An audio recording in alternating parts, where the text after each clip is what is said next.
ജീവിതത്തിലെ ബുദ്ധിമുട്ടുകൾ മാറുന്നു.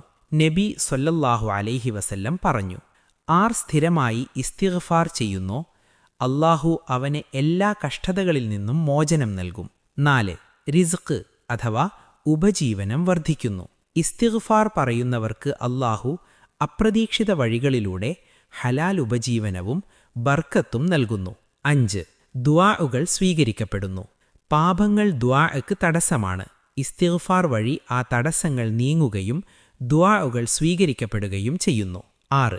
അല്ലാഹുവിനോട് അടുത്താവുന്നു. ഇസ്തിഗ്ഫാർ നമ്മെ വിനീതരാക്കുന്നു. വിനയം അല്ലാഹുവിന് ഏറ്റവും ഇഷ്ടമുള്ള സ്വഭാവങ്ങളിലൊന്നാണ്. 7. നബിയുടെ സുന്നത്ത്. നബി മുഹമ്മദ് സ്വല്ലല്ലാഹു അലൈഹി വസല്ലം ദിവസം 70-ലധികം തവണ ഇസ്തിഗ്ഫാർ പറഞ്ഞിരുന്നു. നബി ചെയ്ത കാര്യം നമ്മൾ ചെയ്യുന്നത് വലിയ പുണ്യമാണ്. ഒരു ദിക്റുണ്ട് ഹൃദയം കട്ടിയുള്ളവർക്ക്, സഹായം വൈകുന്നവർക്ക്. അത് യാ ഫത്താഹ്. ദിവസവും ഫജറിന് ശേഷം 111 പ്രാവശ്യം ശാന്തമായി പറയൂ. വാതിലുകൾ ആദ്യം ഹൃദയത്തിൽ തുറക്കും. യാ ഫത്താഹു, ദുആയുടെ ഗുണങ്ങൾ. അർത്ഥം: യാ ഫത്താഹു എന്നത് തുറക്കുന്നവൻ, എല്ലാ അടഞ്ഞ വാതിലുകളും തുറക്കുന്ന അല്ലാഹു എന്നർത്ഥമാണ്. വഴികൾ ഇല്ലെന്ന് തോന്നുന്നിടത്തും വഴികൾ തുറക്കുന്നവൻ അല്ലാഹുവാണ്.